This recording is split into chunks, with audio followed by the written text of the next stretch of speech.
Kita lanjutkan bahwa setiap yang hidup mesti tahu jalan hidupnya. Untuk mengetahui jalan hidup itu mesti paham pemetaan alur kehidupannya. Dengan itu diharapkan hidup menjadi lebih mudah, nyaman untuk dilalui, dan efektif untuk dijalani setiap titian-titian sampai kembali pada pencipta kehidupan. Karena kita diciptakan sebagai manusia, maka kita mesti mengetahui peta kehidupan kita, tugas kita, kenapa Allah menciptakan kita sampai kembali kepada Allah Subhanahu wa Ta'ala. Tadi telah kita urai dalam pembukaan bahwa kita dicipta dengan nama yang khusus, dengan jenis yang khusus, dan dengan misi yang istimewa. Saking istimewanya Allah langsung sampaikan infonya pada para malaikat dan diminta kita memaknai itu semua dengan pemahaman yang dalam. Quran surah ke-15 ayat ke-28 tadi telah kita uraikan, wa idz qala rabbuka lil malaikati inni khaliqum basyara. Ketika Rabbmu berfirman pada para malaikat, aku, bahkan kalimat akunya menggunakan taukid tuh. Taukid itu penguat. Jadi kalau misalnya Anda menemukan kalimat dalam Quran dimulai dengan kata inna, anna dan sejenisnya, itu menunjukkan informasi yang disampaikan mendapati penekanan yang kuat. Bahasa cepatnya penegasan. Padahal Allah bisa katakan begini, wa idz qala rabbuka lil malaikati khalaqtu basyara. Tapi Allah kemudian memilih redaksi yang ingin memberikan penegasan yang kuat pada setiap hamba. Ini aku benar-benar telah ciptakan ya. Kalian jangan ragu ya. Aku tegaskan nih. Aku telah menciptakan makhluk yang bukan malaikat, bukan jin, bukan hewan. Dan ini sangat istimewa. Saya, Anda, kita saat diciptakan oleh Allah itu makhluk istimewa. Kita mesti bangga. Bahkan di Quran surat 17 ayat ke-70, paling kanan di pertengahan di mushaf, itu disebutnya makhluk mulia, tak? Teman-teman, makhluk mulia. Perhatikan kalimatnya, walaqad karramna bani Adam. Kami telah muliakan semua anak cucu Adam. Kita ini makhluk mulia.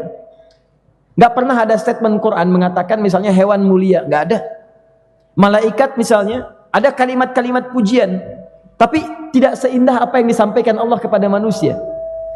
Ya, biasanya kalimat-kalimatnya spesifik, imma Jibril saja, imma Mikail saja, atau yang lain saja, tapi manusia tidak. Semua anak cucu Adam manusia. Kata Allah, karamna bani Adam, kami ciptakan semuanya mulia. Kami jadikan semua mulia. Disebutkan 7 kali dalam Al-Quran kalimat bani Adam. Jadi saya ingin katakan, kita mesti bersyukur kepada Allah, diciptakan dalam keadaan yang sangat mulia. Tampilan fisiknya terbaik. Makanya disebut ahsan. Tadi imam kita saat maghrib di rakaat kedua membaca Quran surah 95. Wattini wazzaitun wa turi sinin wa hadzal baladil amin laqad khalaqnal insana fi ahsanit taqwim.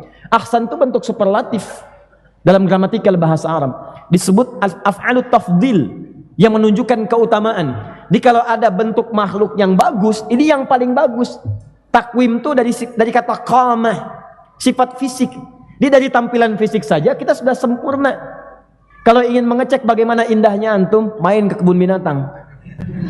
Keluarkan semua jenis hewan, bikin antrian, cek. Ya, maaf, gelombang pertama para monyet dengan segala jenisnya. Kasih cermin, lihat antum, lihat monyet, masih bagus antum. Paling pemberani singa, lihat lagi, sempurna antum. Saking sempurnanya kata Allah, jangan robah ya, jangan robah. Tuh cek, jangan dirobah-robah. Jangan ikuti bisikan-bisikan setan yang meminta Anda merubah tampilan fisik. Karena sempurna. Jenis kelamin sempurna. Warna mata sempurna. Bentuk hidung sempurna. Semua bagus. Syukuri itu yang paling bagus buat kehidupan kita. Dicipta laki-laki, laki-laki bahagia dengan itu. Dicipta dengan perempuan istimewa, sampai turun ayat ditegaskan jauh sebelum kita lahir. Di masa Nabi Isa alaihissalam, beberapa masa sebelumnya, Isa itu kakeknya adalah Imran, neneknya Hanna. Hanna lahirkan anak namanya Maryam. Begitu lahir perempuan, dipuji sifat perempuannya oleh Allah. Pengen anak laki-laki, lahir perempuan. Kata Allah, walaisa dzakaru kal untha. Ingat ya, perempuan pun punya keistimewaan yang tidak sama dengan laki-laki. Jadi kalau Anda tercipta jadi perempuan, syukuri itu. Laki-laki bahagia itu sempurna. Jangan laki-laki pengen perempuan, sudah perempuan pengen jadi laki-laki. Apa kabar? Baik. buang waktu. Nama Nia, nama Nia, nama lengkapnya apa? Kurniadi. Kurniadi, panggilan Adi, gitu kan? Susah ya sebenarnya, ampun. Balikin. Jadi teman-teman sekalian, kita ini sempurna, bashar. Tapi lebih daripada itu, kesempurnaan fisik. Bukan hanya sekedar dibahagiakan dan disyukuri, tapi yang harus kita tahu, fisik sempurna ini mau dipakai apa saat diciptakan. Itu poinnya. Awas, ini materi dahsyat, saking dahsyatnya anak-anak tuh sampai nangis tuh. Baik, yuk kita teruskan. Lalu diberi nama dengan Adam, manusia pertama ini. Quran surah kedua ayat 31, teruskan. Ya, wa 'allama Adam al-asma'a kullaha. Saya lewat dulu yang ayat 30-nya untuk memberikan namanya dulu. Adam diciptakan manusia pertama untuk memberikan gambaran kepada kita setiap fisik yang tercipta namanya manusia, nama umumnya manusia dengan segala tugasnya. Tapi setiap nama ini boleh diberikan kemudian harapan-harapan, doa-doa yang dengan nama yang melekat kepadanya diharapkan kemudian tercapai dengan penuh kebahagiaan saat menjalani masa hidupnya. Maka manusia pertama diberi nama dengan Adam. Ada yang menyebut dari Adimul Ardi, ya, yang manusia pertama yang sumbernya dari saripati tanah. Ya, selebihnya silahkan berikan nama-nama yang terbaik yang dengan itu ada harapan-harapan keindahan. Nanti kita akan lihat turunan-turunannya. Nah, yang penting kita tahu manusia lahir dicipta. Kemudian diberi nama wa 'allama Adam al-asma'a kullaha. Ini. Nah, kenapa mesti dicipta? Apa tujuan penciptaannya? Dan bagaimana dia menjalani misi penciptaannya itu? Itu yang kemudian diterangkan langsung oleh Al-Quran dan dikabarkan pada kita semua. Ternyata makhluk yang sempurna ini, yang fisiknya lebih baik daripada makhluk-makhluk yang lainnya dibandingkan dengan hewan atau yang lain, dia punya dua tugas yang paling utama. Tugas pertamanya disebutkan di Quran surah kedua ayat ke-30. Tugas yang kedua yang utamanya pun disebutkan di Quran surah 51 ayat 56. Awas pahami, kalau ada manusia hidup sampai dengan hari ini, tapi keluar dari dua tugas ini, ada yang salah dalam perjalanan kehidupannya. Ada yang keliru. Dan kekeliruan itu akan berdampak sangat fatal ketika kita kembali kepada Allah Subhanahu wa Ta'ala. Bukankah Anda bekerja, menjalankan tugas tidak sesuai dengan perintah, Anda punya mendapatkan resiko yang tidak biasa? Anda tugasnya mengajar, jadi dosen di ITB, datang ke kelas malah jualan. Bapak selain mengajar juga berprofesi sebagai ini nih, entrepreneur. Yang Bapak sekarang buat produknya pisang dengan gaya yang tingkat tinggi. Kita kan bab gaya ya, ini Bapak ciptakan pisang dengan gaya yang khusus. Tawarin, nanti kalau waktu istirahat beli pisang ini. Muncul lagi, besoknya datang lagi nawarkan jas, nawarkan baju. Keluar dari garis tuntunan, Anda bermasalah. Jadi dalam hukum manusia saja, Anda meninggalkan tugas di luar kewajiban, Anda mendapatkan resiko yang tidak mudah. Bagaimana ketika hubungan Anda dihubungkan dengan Allah Subhanahu wa Ta'ala yang memberikan tugas kehidupan? Satu. Awas, yang pertama ini langsung disebutkan dengan gambaran penciptaan. Masih ingat di Quran surah 15 ayat ke-28, awal ayatnya berbunyi apa? Wa'id qala rabbuka lil malaika. Itu ayat penciptaan. Ketika diberikan misi, sama persis awal ayatnya. Ini wa'id qala rabbuka lil malaika, yang itu pun wa'id qala rabbuka lil malaika. Buka Quran surah kedua ayat 30, paling kiri sebelah atas. Wa'id qala rabbuka lil malaikati, sama persis dengan Quran surah 15 ayat ke-28. Wa'id qala rabbuka lil malaika. Tapi yang pertama inni khaliqun basyara, yang kedua langsung diberikan penjelasan misinya. Inni ja'ilun fil ardi khalifah. Ja'il. Yang pertama khaliq. Khaliq dari kata khalaqa, menciptakan sesuatu dari yang tidak ada. Tidak ada jadi ada. Semua bahan, semua hasil, semua macam-macam bentuk, produk, segalanya tiba-tiba ada. Itu bedanya dengan makhluk. Kalau makhluk membuat sesuatu dari bahan yang sudah ada. Bikin papan tulis, apa tiba-tiba jadi? Ting, papan tulis mustahil. Ada bahannya dulu. Ada tripleknya, ada aluminium, ada macam-macam, dirangkai jadi papan tulis. Tapi kalau Anda membuat sesuatu, dan ini mustahil, membuat sesuatu tanpa bahan sebelumnya, Bahkan bahan Anda yang adakan, segalanya Anda yang adakan, semua ada. Maka penciptaannya disebut dengan khalaqa namanya. Khalaqa. Penciptanya disebut dengan khalik. Allah menyebut dirinya dengan khalik karena dia mencipta dari yang tidak ada menjadi ada seketika. Khalik. Paham sampai sini? Yang dicipta disebut dengan makhluk. Nah, tapi kalau sesuatu sudah ada, sifat Allah mustahil menciptakan sesuatu makhluk tanpa fungsi. Mustahil. Nyamuk yang sekecil itu ada fungsinya. Semut ada fungsinya. Apalagi manusia yang besar. Manusia yang hebat mustahil lolos dari fungsi. Jadi kalau Anda ingin melekatkan fungsi pada sesuatu yang sudah ada, kalimatnya menggunakan ja'ala. Yang memberikannya disebut dengan ja'ilun. Misal, ini apa?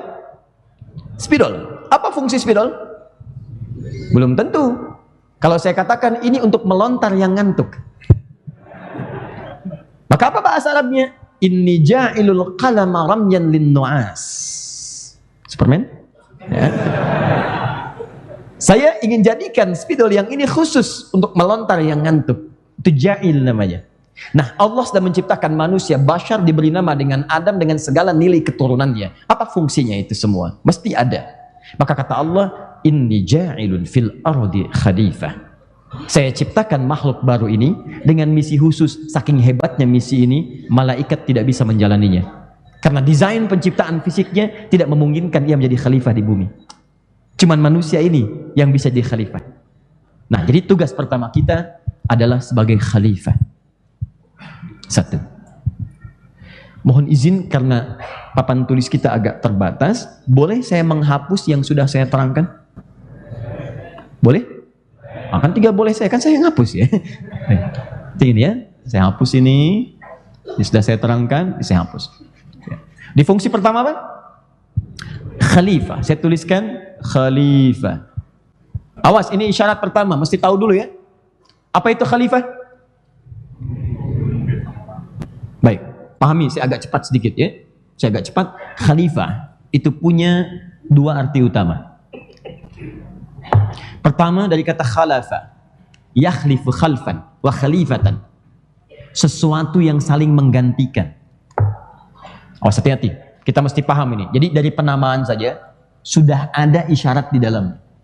Inni ja'ilun fil ardi khalifah. Kita disebut dengan khalifah. Manusia disebut dengan khalifah. Seakan-akan ada isyarat pada diri kita bahwa kehidupan kita di dunia ini, di bumi tidak abadi. Kehidupan kita akan saling menggantikan satu dengan yang lain. Orang tua wafat, muncul anak. Anak wafat, muncul cucu. Cucu wafat, muncul cicit. Demikian seterusnya. Jadi seakan-akan Allah sudah berikan isyarat sejak awal bahwa semua yang hidup menjalani misi di bumi, di dunia, di tempat yang ia pijak, tidak akan pernah abadi kehidupannya. Jadi kalau Anda sampai hari ini masih merasakan hidup akan abadi, berarti Anda tidak sadar bahwa Anda diciptakan sebagai manusia. Saya tanya pada Anda, siapa yang hidupnya akan abadi di dunia? Boleh angkat tangan.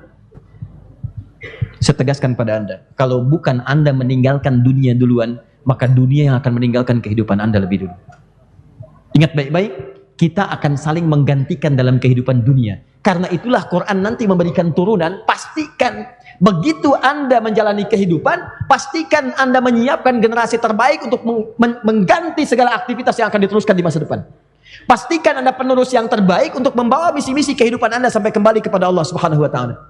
Disitulah nanti ada turunan hukum ke bawah. Kenapa ada syariat berkeluarga? Kenapa ada syariat pernikahan? Salah satunya bukan hanya memadukan cinta dan rindu yang sudah lama dipendam. Bukan cuma itu, inti yang paling dalam, gimana caranya misi kehidupan itu bisa diteruskan oleh orang setelahnya. Nanti saya turunkan, begitu Anda paham misi saya yang kedua, misal A, saya turunkan aja dengan lebih cepat, Misal, yang kedua ini ibadah. Ini baru makna pertama. Makna keduanya belum saya berikan. Saya lompat dulu ke sini sebentar. Yang ini misi kedua yang utama disebut dengan ibadah. Wa ma khalaqtul jinna wal insa illa liya'budun. Tidaklah aku ciptakan jin dan manusia kecuali untuk menjadikan semua aktivitasnya sebagai ibadah. Semuanya pasti jadi ibadah. Saya ambil contoh. Baca Quran, interaksi dengan Al-Quran, ibadah bukan? Ibadah. Ambil yang gampang saja ya. Satu contoh. Berinteraksi dengan Quran itu ibadah. Dibagi 3 bagian. Membaca, memahami, menghafalkan, dan mengamalkan hafalan itu semua. Baca, pahami, amalkan. Anda hidup, selama hidup baca Quran bagus. Memahami, punya waktu, walau belum semua 30 juznya. Tapi Anda tidak punya waktu cukup untuk menghafalkan 30 juznya. Anda punya harapan saat kembali kepada Allah, saya pengen tampil sebagai orang yang hafal Quran, sebagai ahli Quran. Tapi waktu Anda semakin mepet, Anda merasa tidak bisa mencapai itu. Anda berusaha sampai usia 50 tahun, baru 5 juz. 55 tahun, 5 juz setengah. Terus, tapi merasa nggak sampai. Maka teruskan misi Anda oleh generasi setelahnya. Karena hidup akan saling menggantikan. Anak Anda belum hafal Quran, dititipkan anak oleh Allah, nih, jadikan sebagai pengganti Anda. Kalau orang tuanya belum hafal, siapkan anaknya hafal. Anak belum hafal, cucunya yang hafal. Kalau sekian anak belum juga ada penghafal Quran, ada cucu belum hafal juga, Anda butuh berapa anak dan cucu lagi? Makanya kalau Anda merasa belum mendapatkan mahkota, siapkan anak Anda yang memakaikan mahkota. Bukankah ayatnya sudah ada? Bukankah hadisnya sudah banyak? Bukankah di Quran surah 13 ayat 23 sampai 24, begitu orang-orang tegang, lebih dahsyat terkena sengatan guntur. Ar-ra'du itu kilat. Banyak orang ketika mendengar kilat, suaranya bergemuruh, dia ketakutan. Nanti ada ketakutan yang lebih dahsyat dibandingkan dengan kilat yang terdengar gemuruhnya saat di dunia. Jeritan orang neraka. Saat mereka menjerit ketakutan luar biasa, ada orang-orang yang dengan santainya menggandeng bapak ibunya. Kemudian dia bimbing masuk ke dalam surganya.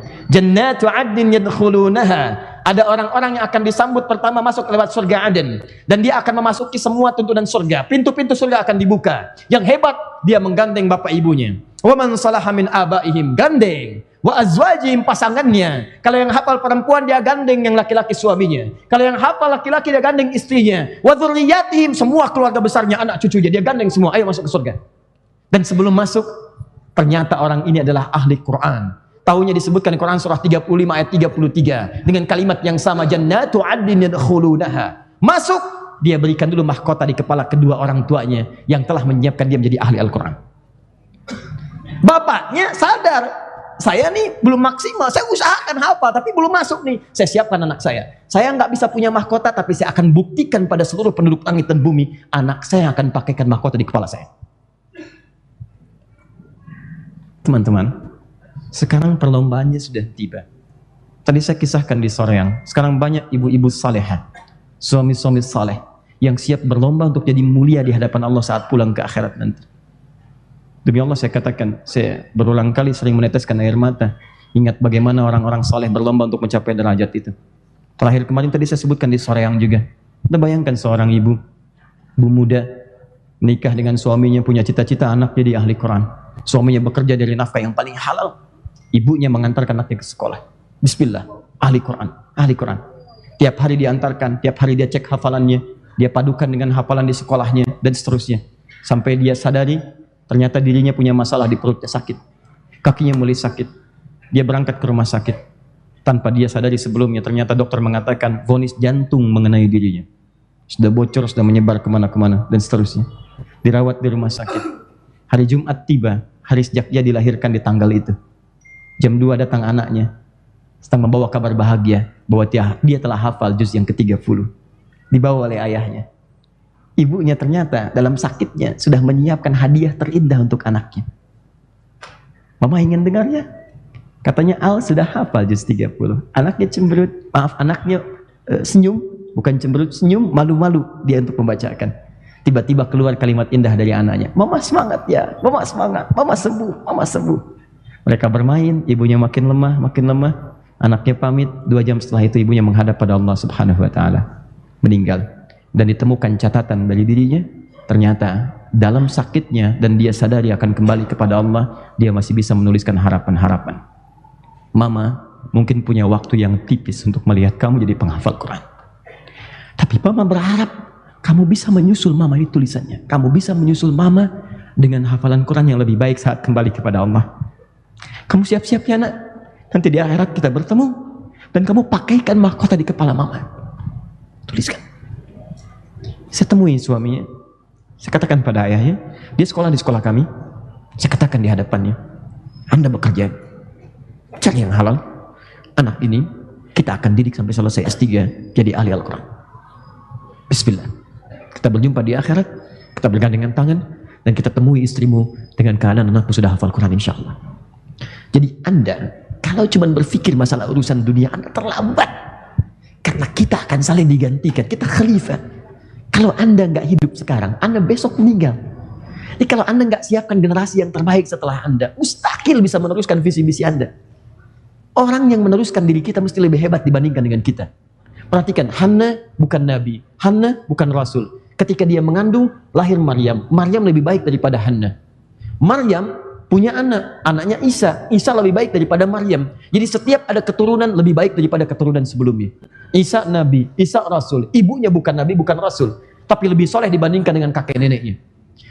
Kita disebut khalifah seakan-akan memberikan pesan kepada kita bahwa jangan terlena dengan kehidupan dunia. Satu saat Anda akan pulang dan akan melewati alam-alam yang telah tadi kita tuliskan bersama. Persoalannya, kalau Anda tak mampu menyiapkan bekal maksimal, Anda mesti sadar bahwa kita khalifah mesti menyiapkan generasi yang terbaik untuk mewujudkan harapan-harapan kita saat kembali ke sini. Nanti saya turunkan harapannya, di situ kita akan berjuang, dan malam ini kita akan memulai start kita untuk memperbaiki kehidupan kita. Siap insya Allah? Nah, jadi ini pahami dulu bahwa kita ini sebagai khalifah. Apa khalifah? Makhluk yang akan saling menggantikan. Jadi pastikan misi kita dibawa pulang dengan sempurna. Kalau tak mampu mencari bekal yang terbaik dengan lebih maksimal, maka siapkan generasi pengganti yang lebih hebat dibandingkan dengan kita. Kalau bukan Anda yang hafal hadisnya, anak Anda yang menyiapkan itu semua. Kalau bukan anak Anda yang paham fikihnya, maka cucu Anda yang menyiapkannya lebih dulu kemudian. Siapkan. Kalau bisa petakan. Anak pertama hafal Quran, anak kedua hafal hadis, anak ketiga fikihnya. Dan itu akan indah termasuk dalam kehidupan dunia. Begitu punya masalah, kakak, apa ayatnya? Ini ayah, bacakan. Quran surah sekian, ayat sekian, halaman sekian, posisi paling kiri sebelah atas. Masya Allah, dengar itu aja udah enak. Hadisnya apa, adik? Qala Rasulullah SAW. Disebutkan dalam kitab nomor hadis yang sekian. Maknanya seperti ini. Masya Allah. Bungsu, apa fikihnya? Menurut pendapat 4 mazhab seperti ini, ayah. Begini, hukumnya begini. Yang tarjihnya seperti ini, muqaranahnya sebelumnya seperti ini. Indah. Demi Allah saya katakan, pengajian kosong.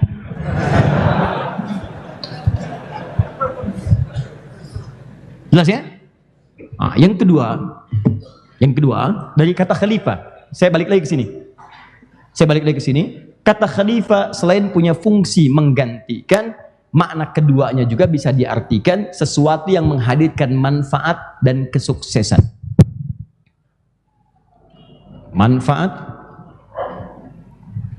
sukses, makmur. Satu lagi. Sebetulnya kata makmur ini itu bisa diturunkan maknanya ke sini, sesuatu yang manfaat atau berkah dan sukses. Maaf, tadi kita dicipta sebagai apa?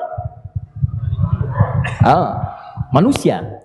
Ya, ingat ya, khalifah itu fungsinya. Saya ulangi lagi, kita dicipta sebagai apa? Manusia. Fungsi manusia yang pertama apa? Khalifah. Saling menggantikan. Sadar bahwa hidup kita tidak abadi, akan saling menggantikan. Tapi yang kedua, makna khalifah itu juga bisa berarti sesuatu yang melahirkan kemakmuran, manfaat dan sukses. Ya, manfaat dan sukses. Seakan-akan Allah ingin katakan, hey, saya tidak ciptakan kamu, kecuali kamu pastikan semua aktivitasmu mengandung manfaat dalam kehidupan. Kalau kamu bicara yang bermanfaat. Kalau kamu menatap yang bermanfaat. Kalau kamu berjalan pada yang bermanfaat. Jadi kalau Anda hidup sampai hari ini, tapi mengerjakan hal yang tidak bermanfaat, berarti Anda sedang keluar dari rel kemanusiaan Anda. Coba cek sampai dengan malam ini, berapa kata-kata yang kita ungkapkan yang tidak melahirkan manfaat. Makanya ketika kata-kata kita diatur oleh Quran, tadi saya tegaskan bahkan saat duha ke siang, ingat baik-baik, tidak pernah ada ungkapan di Quran tentang fungsi lisan kita, kecuali mencegah dari yang tidak baik. Silahkan cek, Quran surah 49, ayat 11 sampai dengan 12-nya. Ya ayyuhalladzina amanu, manusia-manusia yang masih merasa punya iman, yang yakin dengan Allah, yang yakin akan meninggal, yang yakin akan pulang. Kamu harus sadari, la yaskhar qaumin qaum, jangan saling mencela. Coba cek. Karena mencela itu tidak baik, tidak ada manfaatnya, dilarang oleh Quran. Pertanyaan saya, dari sekian hidup berapa kali Anda mencela? La yaghtab ba'dukum ba'dha, jangan bergosip, jangan bergibah. Jangan bincangkan keburukan orang dengan maksud untuk mengejeknya. Berapa kali Anda bincangkan keburukan orang lain? Bahkan sekarang anehnya dinikmati, ada acaranya lagi. Muncul, dinikmati, ditayangkan. Saya tidak, Ustaz. Alhamdulillah. Tidak seperti ikhwan yang itu tuh. Sama. gitu juga. Man kana yu'minu billahi wal yaumil akhir falyakul khairan aw liyasmut. Makanya kalau Anda merasa beriman pada Allah, kata Nabi, dan Anda yakin Anda pulang hari kiamat, pulang tuh, Anda akan dihisab, cukup katakan yang baik. Kalau nggak bisa, diam. Yang baik atau diam. Silahkan cek. Itu baru lisan. Mata berapa kali melihat yang tidak bermanfaat.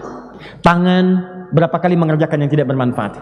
Kaki berapa kali melangkah ke tempat yang tidak bermanfaat. Cek. Karena itu coba kita duduk dulu malam ini dengan keluarga, cek lagi. Sudah manfaat belum sampai hari ini? Turunan kata dari situ, kata intinya disebut dengan makmur, turunannya disebut dengan umur. Makanya dilekatkan pada kita kata umur. Berapa umurmu? Apa artinya umur? Apa artinya umur? Nah, umur itu sering disebut di bahasa Indonesia padanannya dengan usia. Usia itu batas hidup. Padahal di Quran batas hidup itu bukan disebut dengan umur, namanya ajal. Quran surah 7 ayat 34. Walikulli ummatin ajal. Setiap umat ada batas usianya, ajalnya. Fa idza jaa ajaluhum la yastakhiruna sa'atan wa la yastaqdimun. Kalau sudah tiba ajalnya, enggak akan maju, enggak akan mundur. Ini si fulan usianya 63 tahun. Ya 3 jam 30 menit 13 detik. Begitu tiba, selesai. Enggak maju, enggak mundur. Batas ini disebut dengan ajal. Ini ajal namanya. Usia itu ajal. Cara mengisi ini, cara mengisi ajal disebut dengan umur namanya. Umur. Cara mengisinya. Apa itu umur? Kembali ke awal. Sesuatu yang mengambil manfaat. Yang melahirkan manfaat. Jadi kalau Anda ditanya misalnya, sekarang umurnya berapa mas? Anda jawab 25 tahun. Maksud kalimat umur itu adalah pesan yang dilekatkan dari kalimatnya. Selama 25 tahun sudah melahirkan manfaat apa? Selama 25 tahun lisan bermanfaat gak? Mata bermanfaat gak? Tangan bermanfaat gak? Jangan-jangan dikasih 25 tahun tapi hidupnya gak banyak manfaat. Ada anak cuma 4 tahun meninggal, manfaatnya banyak. Minimal menginspirasi orang lain menghafal Quran. Minimal menginspirasi orang lain dekat dengan Allah. Ada orang merasa fisiknya sempurna, kakinya lengkap, tangan lengkap, semua terlihat dengan matanya, terdengar jelas dengan suara dengan telinganya. Ada orang kelihatan disebut bahkan cacat, tidak lengkap. Kaki sebagian, kaki kanan ada, kiri tidak ada. Tapi Masya Allah, satu kakinya dia banggakan untuk menghadap kepada Allah di akhirat. Dia gunakan untuk melangkah ke masjid. Coba lihat. Dan ini akan ditanya semua. Al-yawma nakhtimu ala afwahihim wa tukallimuna aydihim wa tashhadu arjuluhum. Pada satu masa nanti mulut akan dikunci, tangan akan bicara. Manfaat gak nih? Kaki akan bicara, manfaat gak? Bahkan mohon maaf, bahkan mata itu akan ditanya. Telinga akan ditanya. Pikiran kita akan ditanya. Quran surah ke-17 ayat ke-36. Wala taqfu ma laysa laka bihi ilmun innas sam'a wal basar wal fuada kullu ulaika kana anhu mas'ula. Selanjutnya mohon maaf, khalifah saling menggantikan, bermanfaat dan sukses. Jadi kalau kita jalani kehidupan, gapai kesuksesan. Dari apa yang kita rencanakan? Antum mau jadi apa? Bikin petanya dari awal. Pengusaha, jadi pengusaha yang sukses. Jangan tanggung. Selama masih di dunia, ambil kesuksesan yang paling tinggi. Bukankah Utsman pengusaha? Bukankah Abdurrahman bin Auf pengusaha? Tamim Ad-Dari pengusaha? Dan mereka nggak nanggung kalau kaya, kaya sekalian. Persoalannya nanti untuk apa kekayaan digunakan? Kita akan bahas. Kita belum masuk ke sini. Jadi kalau Anda berprofesi apapun, capai yang paling tinggi. Gantungkan cita-citamu yang paling tinggi, kalau perlu bintang yang tertinggi. Ambil itu.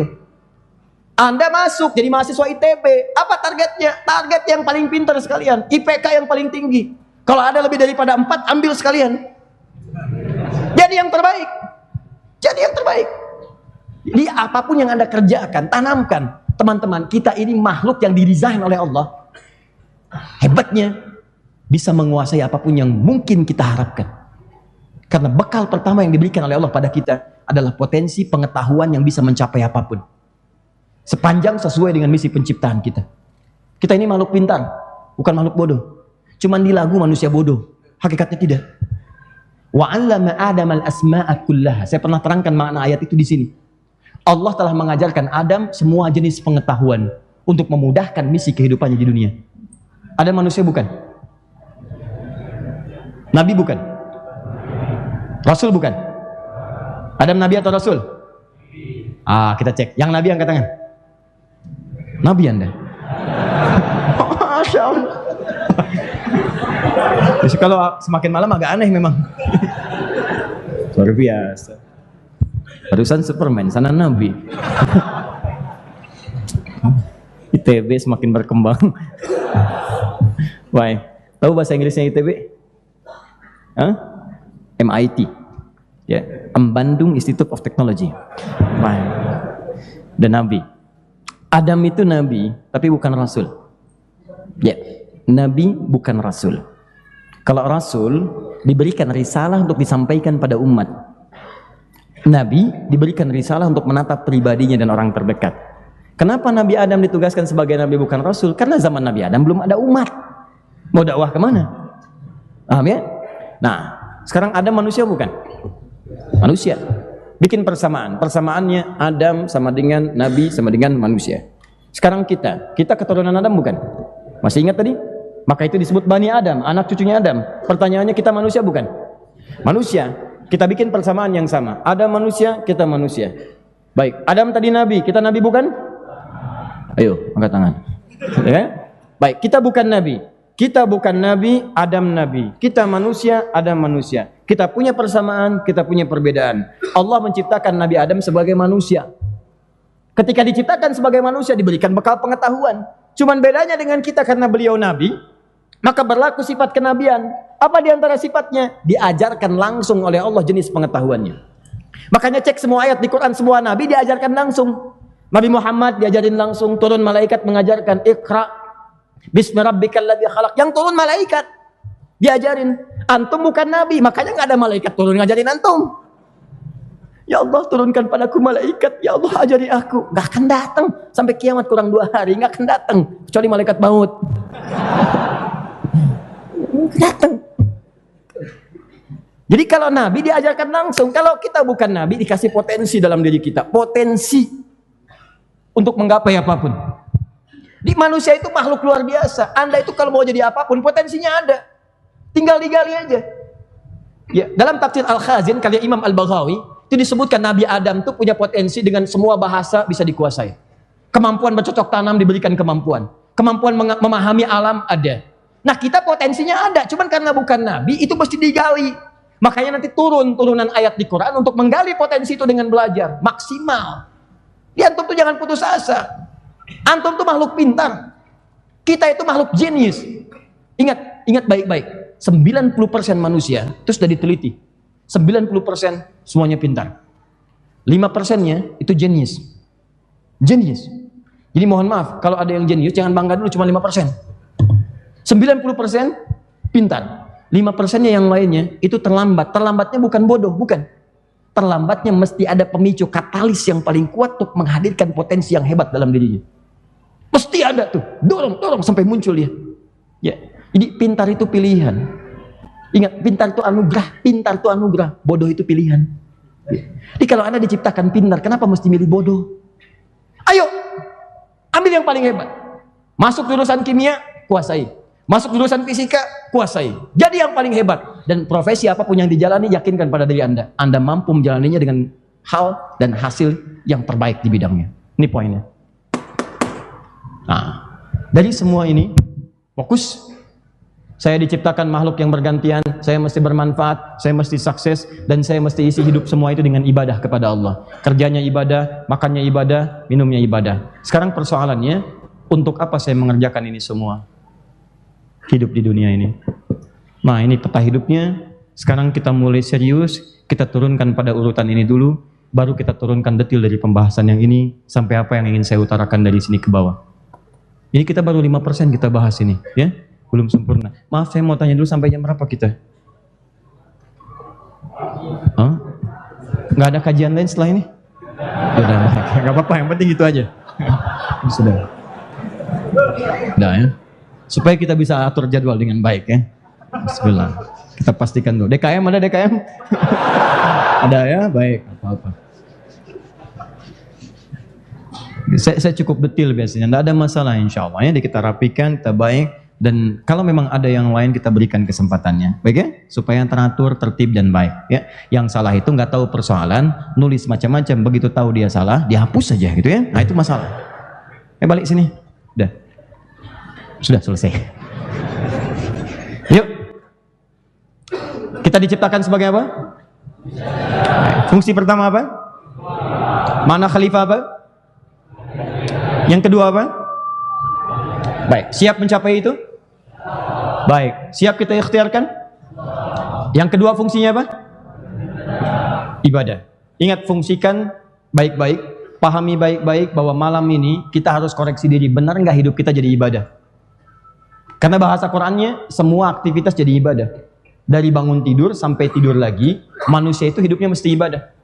Jadi kalau ada orang hidupnya tidak ibadah dari bangun tidur sampai tidur lagi, maka dia sedang keluar dari misi kemanusiaannya. Ingat baik-baik itu. Makanya silahkan Anda cek. Silahkan Anda cek. Hanya di Islam. Ya, kita hargai konsep yang lain. Ya, jangan diperdebatkan. Tapi kita sedang membahas nilai keislaman kita. Kita mesti tahu kalau nggak begitu, bagaimana kita meyakini keislaman kita. Hanya dalam Islam yang semua aktivitasnya langsung mendapat bimbingan supaya jadi ibadah. Hal yang paling gampang, sederhana. Silahkan cek. Bagaimana kegiatan itu jadi ibadah? Salah satunya ketika diniatkan karena Allah.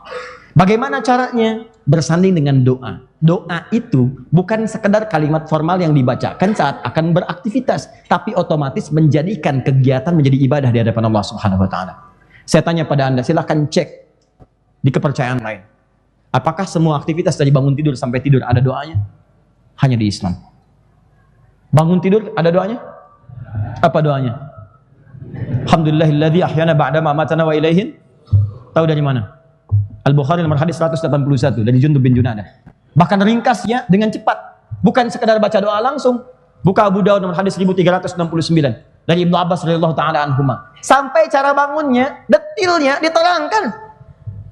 Fajalasa kana Nabi sallallahu alaihi wasallam idza staiqadha min naumihi. Adalah Nabi sallallahu alaihi wasallam jika bangun dari tidurnya, fajalasa, maka beliau mencontohkan jangan langsung beraktivitas, duduk dulu. Sekaget apapun Anda, begitu bangun, astagfirullah, ketinggalan jam 3, udah tanding bolanya nih. Udah astagfirullah, bola lagi. Langsung keleyang jalannya. Duduk, fajalasa, duduk dulu. Fama sahabiyadihi min athari naumihi. Setelah itu menghilangkan bekas ngantuknya. Diminta sadar dulu. Jangan beraktivitas sebelum sadar, jangan berdoa sebelum sadar. Jadi bangun tidur itu bukan langsung doa. Kata Nabi, sadar dulu sehingga Anda sadar pada kalimat yang diucapkan. Berdoa itu mesti sadar sehingga paham yang diucapkan, mampu merasakan apa yang diungkapkan. Alhamdulillahilladzi ahyana ba'da ma amatana wa ilaihin nusyur. Selesai. Kalau cuma begitu, anak kecil juga bisa. Bangun kita sadar dulu. Bahkan itu butuh proses. Begini sadar, ngantuk lagi kan? Itu yang disebut zikir yang tidak pasti. Begitu ngelihat jam udah lewat 30 menit. Bangun. Setelah itu baca 10 ayat atau 11 ayat terakhir surah Ali Imran. Faqara khawat min khawatim surah Ali Imran. Setelah itu apa? Baru membaca alhamdulillahilladzi ahyana ba'da ma amatana wa ilaihin nusyur. Tsumma dhahaba ila syai'in mu'allaq, kemudian pergi ke tempat tertutup, ke toilet. Fa yatawadda, kemudian beliau berwudu. Kemudian beliau pergi ke musallahu, fa dhahaba ila musallahu. Kemudian beliau pergi ke tempat salatnya, baru menunaikan salat. Dimulai dengan khafifatain, 2 rakaat. Setelah itu 2 rakaat. Setelah itu 2 rakaat. Setelah itu 2 rakaat, 2 rakaat. Kemudian setelah itu tutup dengan witir 1 rakaat. Tayyib. Salat. Di mana kejadiannya? Di rumah Sayyidah Maimunah. Tapi poinnya adalah bangun tidur ada doanya. Cek lagi. Hebatnya antara bangun dengan mau tidur doanya beda. So, mau tidur apa doanya? Bismika Allahumma ahya wa bismika amut wa amut. Baik, gak ada orang mau tidur baca doa bangun tidur. Dan tidak ada orang bangun tidur baca doa mau tidur. Bismika Allahumma ahya wa bismika amut. Gak ada. Teratur kan? Makan ada doanya? Ada. Minum ada doanya? Ke toilet ada doanya? Ada. Ke masjid ada doanya? Cek semua aktivitas. Pakai baju ada doa. Lepas baju ada doa. Silahkan cek. Bahkan semua diatur. Langkah ke masjid masuk kaki kanan, keluar kiri, ke toilet kiri, keluar kanan. Doanya semua beda. Doa itu bukan kalimat formalitas yang kita ungkapkan, tapi menjadikan aktivitas jadi ibadah. Bahkan Anda tak mampu, belum paham, belum tahu doanya, kata Nabi cukup ucapan bismillah. Lihat kalimatnya, kullu amrin dzibalin. Setiap perbuatan yang baik-baik. La yubda'u fi bismillahirrahmanirrahim. Tidak diawali dengan kalimat bismillahirrahmanirrahim. Paling singkat riwayat lain bismillah. Mau minum bismillahirrahmanirrahim. Paling singkat bismillah. Makan bismillah. Kalau Anda tidak mengucapkan itu, fahuwa abtar, akta, maka terputus nilai ibadahnya. Itu perbuatan cuman rutinitas dunia saja. Antum tiap hari minum, tapi dari sekian minum berapa yang jadi ibadah? Cek. Kalau antum tidak sertakan itu sebagai bagian dari ibadah, antum cuma mendapatkan benefit ini. Ini yang ini. Dunia. Apa fungsi minum? Menghilangkan haus. Jadi kalau Anda cuma minum nggak baca bismillah, minum aja, hausnya hilang. Haus itu urusan dunia nih di sini. Tapi persoalannya, maaf, ketika Anda meninggalkan dunia, pergi ke tempat lain lagi, maka Anda tidak punya bekal yang dibawa pulang. Nah, kalimat itulah yang ketika Anda ucapkan menjadikan aktivitas Anda sebagai ibadah. Dapat poin, dituliskan di Quran surah ke-6 ayat ke-160. Man jaa bil hasanati falahu asyru amthaliha.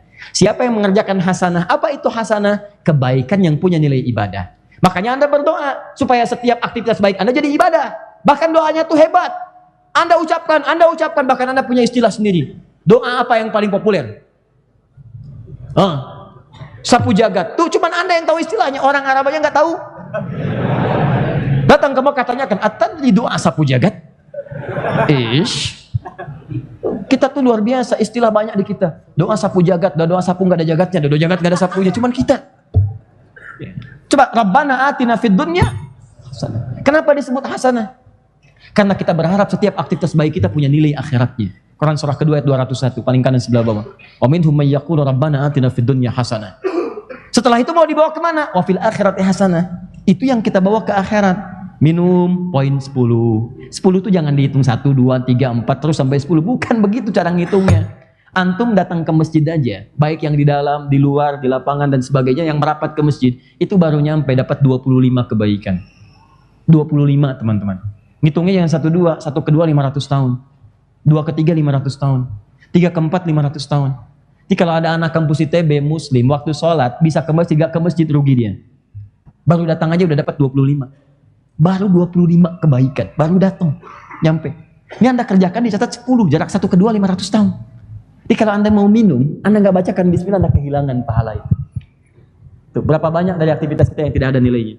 Tapi catat ya, cuman yang baik-baik dibalin, yang tidak baik nggak berlaku itu.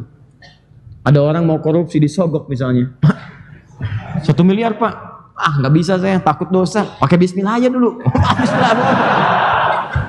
Nggak bisa. Yang jelek nggak bisa. Mau gibahin orang, bismillah ya Allah kurangin dosanya dikit ya, mengharap keberkahan darimu. Apa yang mau didapatkan? Paham ya? Jadi coba pastikan hidup kita jadi ibadah nggak nih teman-teman yang kuliah di sini atau yang mengajar.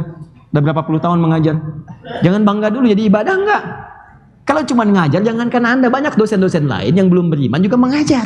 Anda bedanya apa? Anda yang belajar dari sekian tahun ada di sini, jadi ibadah nggak? Kalau cuma belajar, jangankan Anda, di luar ada banyak yang belajar, mungkin lebih pintar dibanding Anda. Ada yang sudah dapat Nobel, ada yang disiapkan, ada yang sudah mau dapat kerjaan. Cuman kalau nyari kerja, kalau cuma untuk nyari kerja, jangankan Anda, persaingannya udah banyak. Sekarang kita mesti jadi yang terhebat saat kembali ke akhirat. Pastikan. Begitu melangkah, kan teman-teman yang kuliah ini, kalau benar diniatkan ibadah, Anda nggak main-main, Anda sedang berjihad. Nilai Anda sama dengan mujahid. Kalau Anda meninggal di pertengahan saat belajar, diniatkan ibadah, Anda syahid di jalan Allah. Syahid Anda. Dan kalau benar-benar syahidnya, itu surganya menanti surga yang paling tinggi. Saya serius menyampaikan ini. Bahkan turun ayat di situ. Quran surah 9 ayat 122. Paling kiri sebelah bawah. Cek. Wa makanal mu'minuna liyanfiru kafah. Tidak semua orang mukmin mesti berperang semua ke medan perang. Ayat ini turun saat rame-rame orang sibuk berjihad ke medan perang. Sibuk orang. Setiap ada panggilan, datang, respon. Bahkan ada suami baru pulang pekerjaan. Sudah berapa lama dia meninggalkan istrinya? Pulang ke rumah, disambut oleh istri. Sudah mandi, ya, siapkan makanan, sedang ngobrol, sedang berduaan, bicara macam-macam. Tiba-tiba ada orang menyeru, "Wanada munadi lil jihad jahidu fi sabilillah." Tiba-tiba seorang mengatakan panggilan, "Ayo berjihad fi sabilillah." Tiba-tiba suami langsung mengatakan, "Sayang, panggilan Allah sudah tiba sekarang. Aku pamit untuk berjihad. Aku pamit untuk berjihad." Saking dahsyatnya panggilan jihad itu hadir untuk berangkat berjuang di jalan Allah. Ketika semua berangkat, tiba-tiba turun ayat. Kata Allah, Wa ma kana al-mu'minuna liyanfiru kaffah falawla nafara min kulli firqatin minhum ta'ifah liyatafaqahu fid din. Kenapa mesti semua berangkat ke medan jihad untuk berperang? Sebagian berperang ke sana, yang lain ayo belajar. Dalami agama. Pahami dengan baik. Cari pengetahuan yang terbaik. Sampai paham, tafakuh sampai paham. Dalami, pahami. Setelah itu apa? Siapkan generasi yang terbaik. Balik ke kampung halaman, ajari mereka, pahamkan mereka. Nah itu ketika ayat itu turun, semua ulama tafsir sepakat. Sampai Mustafa Al-Maraghi dalam tafsir Al-Maraghi mengatakan bahwa ayat itu turun untuk menyejajarkan pahala yang jihad di medan perang dengan jihad di medan pembelajaran. Kalau tidak ada tuntutan perang, sekarang nggak ada nih. Kita hidup di negeri damai, nyaman, tenang. Maka nilai belajar itu lebih tinggi dibandingkan dengan nilai berjihad di medan perang. Kalau wafat, syahadah itu. Siapa di antara kita yang tidak kenal Ibnu Majah nomor hadis 233? Ketika Nabi mengatakan man salaka tariqan yaltamisu fihi ilman sahalallahu lahu tariqan ila jannah. Siapa yang melangkahkan kakinya, menyiapkan dirinya untuk mengambil pengetahuan pengetahuan mana saja yang bermanfaat dalam kehidupan, diniatkan ibadah.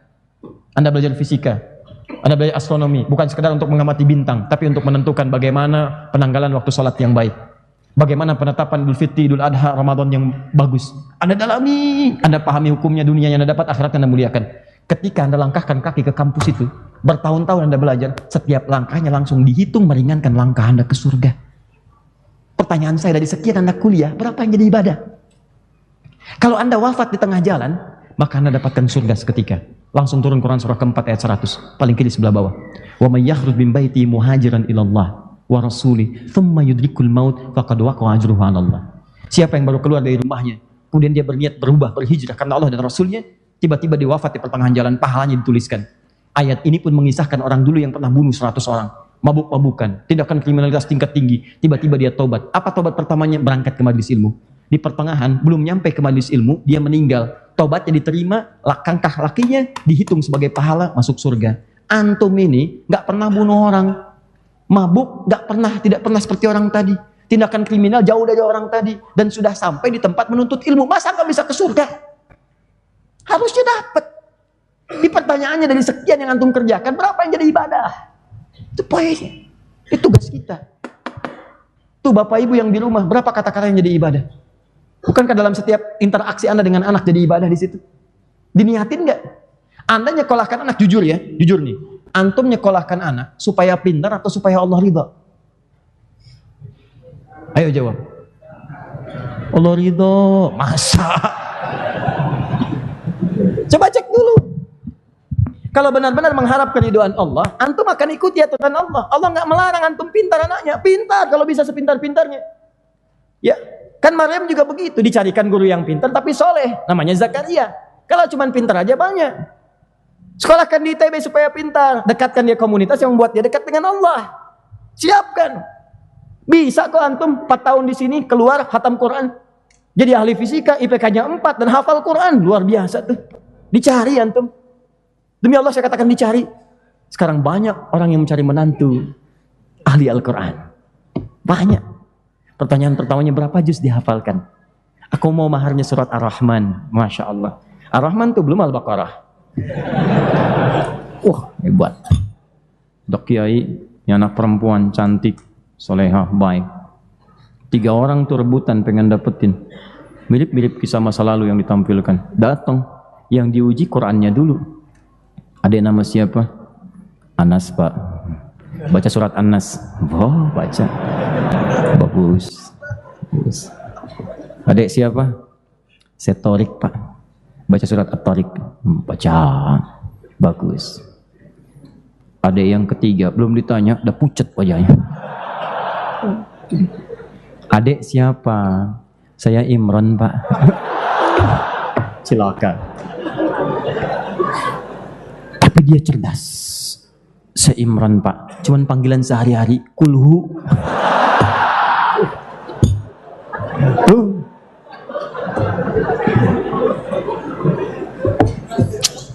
Ibadah. Dia bukan cuma sholat, puasa, itu dituntut seperti itu. Tapi semua aktivitas yang baik-baik. Ngajar, cari nafkah dengan anak. Bahkan canda itu jadi ibadah. Di hadis Nabi itu ada 156 canda Nabi dengan istri-istrinya. Dan jadi ibadah. Canda itu kalau benar mengandung manfaat, jadi ibadah. Betapa Nabi pulang ke rumah istrinya, bertemu dengan Saudah binti Zam'ah, Sayyidah Saudah binti Zam'ah, sudah sepuh, jadi nenek-nenek. Ya, tapi ketika pulang, beliau sedang bikin adonan, tiba-tiba Nabi masuk, ambil tepung dari situ. Begitu tepungnya diambil oleh Nabi, dicolekkan di keningnya, tertawa bersama-sama. Akhirnya main tepung. Tuh, ayo nenek sekarang dengan kakek, pernah nggak begitu? Bayangin tuh. Gendong-gendongan, biasa, kalimat-kalimat indah biasa. Kita bisa kemas itu dalam nuansa kekinian. Ya, Papa hari ini mau kemana, Pak? Ke hatimu. Oh, enak banget tuh. Jadi suasana tuh enak. Bisa aja Papa. Gini, Ma, teh manis dong. Wah, baik Pak. Gulanya banyak nggak? Nggak usah terlalu manis. Yang penting setia. Oh. Catat tuh, Superman.